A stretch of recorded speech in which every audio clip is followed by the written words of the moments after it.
Hi everyone, आज हम लोग देखने वाले हैं सीपीयू शेड्यूलिंग एल्गोरिथम जो कि ऑपरेटिंग सिस्टम है। तो चलिए शुरू करते हैं। ठीक है, तो सबसे पहला एल्गोरिथम है एफ सी एफ एस देखेंगे। फिर आगे इसमें एफ सी एफ एस है, एस जे एफ है, एस आर टी एफ है और राउंड रॉबिन है। आगे देखेंगे। आज हम लोग देखेंगे एफ सी एफ एस। तो F C F S by default non primitive होता है। ठीक है, नॉन प्रिमिटिव ये होता है कि अगर कोई प्रोसेस आए तो जब तक वो फिनिश ना हो जाए दूसरा प्रोसेस नहीं शुरुआत कर सकते। ठीक है, दूसरा प्रोसेस स्टार्ट नहीं कर सकते जब तक पहला प्रोसेस फिनिश ना हो जाए। ठीक है, ठीक। अब प्रिमिटिव उसको बोलते हैं जो कि अगर कोई प्रायोरिटी आ जाए, कोई प्रोसेस के साथ प्रायोरिटी है तो उसको वेटिंग में चला जाता है, फिर वो प्रोसेस कंटिन्यू करता है जब तक उसका फिनिश ना हो जाए। तो वो आगे देखेंगे, 2 वर्जन के।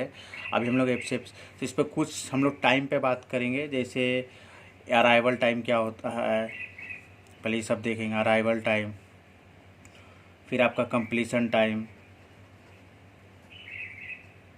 ठीक है, बर्स्ट टाइम जिसको सीपीयू टाइम भी बोलते हैं, waiting time, turn around time. ठीक है, ये सब जो टाइम है जो इम्पोर्टेंट है। अराइवल टाइम प्रोसेस का आने का समय, कंप्लीशन एग्जीक्यूट ऑफ प्रोसेस, जो प्रोसेस का कितना टाइम लगा कंप्लीट करने में। बस टाइम, सीपीयू कितना, कोई प्रोसेस कितना बस टाइम लिया। वेटिंग, कोई प्रोसेस कितना इंतज़ार किया। टर्न अराउंड टाइम मतलब इंक्लूडिंग बस time, waiting time, arrival time, सब जिसमें ऐड हो जाए सब कुछ। अब हम एक एग्जांपल लेते हैं। एक प्रोसेस है P1, P2, P3। ठीक है, उसका बस टाइम है BT। अराइवल टाइम हम मान के चलिए 0 है, सब एक साथ प्रोसेस आया है। 24, 3, 3। ठीक है, सब एक साथ आया। ठीक है, ये हम लोग बना लेते हैं completion time, turn around time और वेटिंग टाइम। ठीक है, तो इसको बनाने के लिए हम लोग गैंट चार्ट का यूज़ करेंगे। इसको गैंट चार्ट बोलते हैं। सबसे पहले एफ सी एफ एस है, तो एफ सी एफ एस का मतलब होता है फर्स्ट कम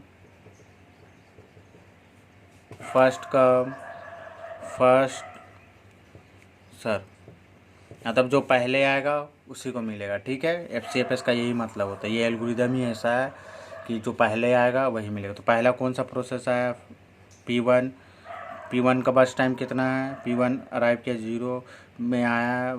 P1 0 कितना टाइम लेगा, 24। ठीक है, फिर कौन सा प्रोसेस आया, P2 कितना है, 24 में 3 है, 27 और P3 30। ये बन गया आपका। अब जो मैंने ये लिखा है ये पूरा शॉर्टकट है, तो आप इससे आराम से बना सकते हैं। अब इसमें लिखिए अराइव कंप्लीशन टाइम कितना है, P1 का 24, P2 का कंप्लीशन टाइम 27 और P3 का 30।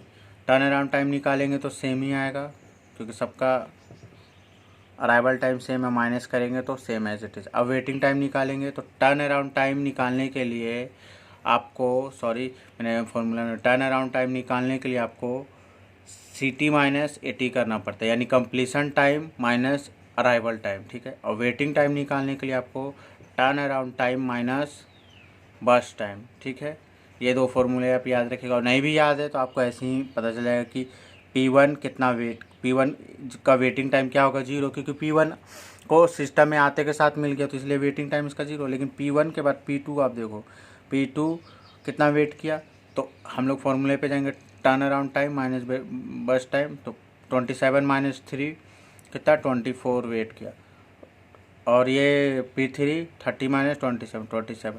तो अब हम वेटिंग टाइम निकालेंगे, तो वेटिंग टाइम क्या हो जाएगा, ऐड कर देंगे सबको, P1 plus P2 plus P3, 3 process है। तो 0 प्लस 24 प्लस 27। ठीक है, तो ये जाएगा 3, कितना हो जाएगा टोटल, हो जाएगा आपका 51/7। तो कितना आ जाएगा, 3। ठीक है, तो इसका एवरेज वेटिंग टाइम निकला। एवरेज वेटिंग टाइम कितना निकल गया, 3। ठीक है, अब हम बात कर टर्न अराउंड टाइम की बात करेंगे। तो टर्न अराउंड टाइम कैसे निकालेंगे, टर्न अराउंड टाइम को सारा ऐड कर देंगे और इसको भी डिवाइड कर देंगे, तो टर्न अराउंड टाइम अभी आपका निकल जाएगा। टर्न अराउंड टाइम इस तरह से आप टर्न अराउंड टाइम भी निकाल सकते हैं। अब इसमें हम एक इम्पॉर्टेंट कॉन्सेप्ट की बात करेंगे जो कि बहुत ही इम्पॉर्टेंट है। तो आगे अब उस पर देखिए आप कौन सा इम्पोर्टेंट है। वो जो इम्पोर्टेंट है मैं बता रहा हूँ, वो है कॉनवे इफेक्ट।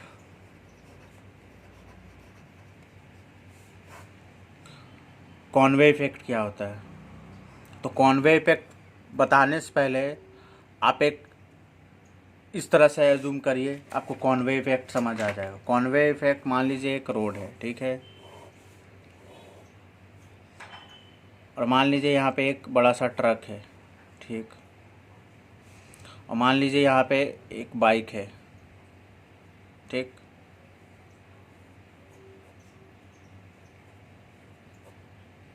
तो बाइक और रोड का साइज़ यह है कि ये जो ट्रक है ये रोड को पूरा कवर कर ले रहा है, ठीक है, पूरी तरह से। और ये जो पीछे दो बाइक है ये इसको ओवरटेक नहीं कर पा रहे, ओवरटेक।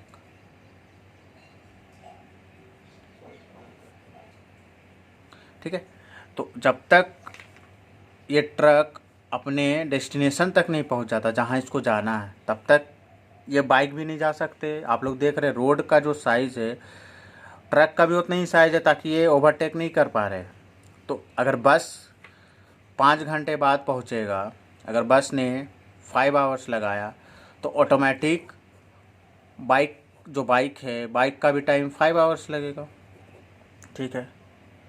तो कॉनवे इफेक्ट ये है, जब तक जो बड़ा प्रोसेस अगर सीपीयू में टाइम ले रहा, मान लीजिए इसका प्रोसेस टाइम बस टाइम 3 था और इसका बस टाइम 24 है, तो ऑटोमेटिक है कि ये प्रोसेस लेट होगा, ठीक है, और ये प्रोसेस भी लेट होगा, ये तो ऑलरेडी बड़ा है। तो अब हम इसका उपाय क्या है?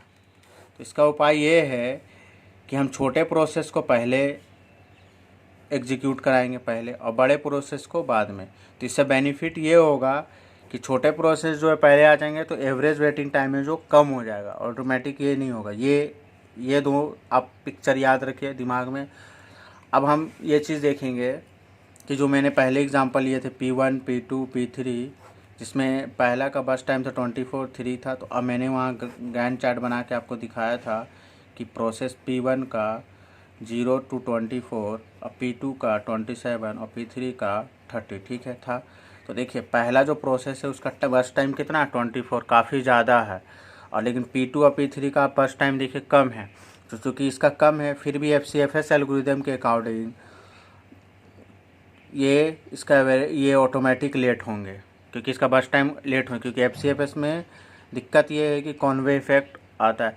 तो इसका सॉल्यूशन क्या था? SJF, जो कि हम SJF से क्या हो जाएगा? शॉर्टेस्ट जॉब फर्स्ट, जिसका बस टाइम कम है पहले हम उसको एग्जीक्यूट करेंगे, ये एल्गोरिदम कहलाता है। तो SJF, अगर हम SJF से इसको सॉल्व करेंगे P1, P2, P3, तो आप देखिएगा इसका ऑटोमेटिक बस एवरेज वेटिंग टाइम घट जाएगा, BT 24 3 तो हम क्या करेंगे? इसका एवरेज वेटिंग टाइम निकालेंगे। देखिए अगर इसका गैंट चार्ट बनाएंगे तो पहले प्रोसेस कौन आएगा? P2 या P3, जिसका बस टाइम कम है 3, फिर P3 6, फिर P1 सबसे लास्ट में, क्योंकि 27 24 में 30, ठीक है।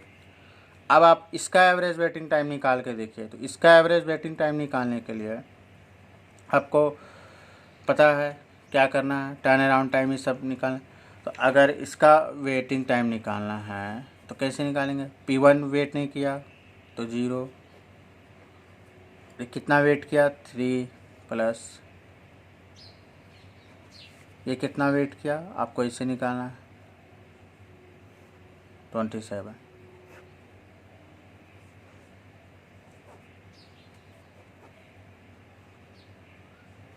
तो देखिए एवरेज वेटिंग टाइम हमारा कम हो गया, तो ऑप्टिमाइज़ कर दिए। और ये बेस्ट एल्गोरिदम है कि इससे ओवरकम होने के लिए तो FCFS जो है वो कॉनवे इफेक्ट से सफ़र था, उसका जो सॉल्यूशन है तो SJF, शॉर्टेज ऑफ फर्स्ट, तो इसलिए SJF आया और SJF ने इसको ओवरकम कर दिया, कि जिसका बस टाइम कम रहेगा वो पहले एग्जीक्यूट होगा। ठीक है, तो आप लोगों ने यहाँ देख लिया, अच्छे से समझ लिया कि FCFS क्या है, जो कि बाय डिफ़ॉल्ट नॉन प्रिमिटिव है। आगे हम बात करेंगे प्रिमिटिव का, आगे हम बात करेंगे राउंड रोबिन का, फिर SRTF का जिसमें हम लोग 2 वर्जन देखेंगे, फिर प्रायोरिटी शेड्यूलिंग देखेंगे जिसमें 2 वर्जन देखेंगे, प्रिमिटिव और नॉन प्रिमिटिव। तो चैनल के साथ बने रहिए और चैनल को सब्सक्राइब कर लीजिए और बेल आइकन प्रेस कर दीजिए ऐसे अपकमिंग वीडियोस के लिए, और वीडियोस को लाइक करिए क्योंकि आपके लाइक से मुझे मोटिवेशन मिलेगा, तो मैं इससे अच्छा और वीडियोस बनाने की कोशिश करूँगा। इसी तरह की जानकारी को प्राप्त करने के लिए आप चैनल को सब्सक्राइब कर लिए। Thank you.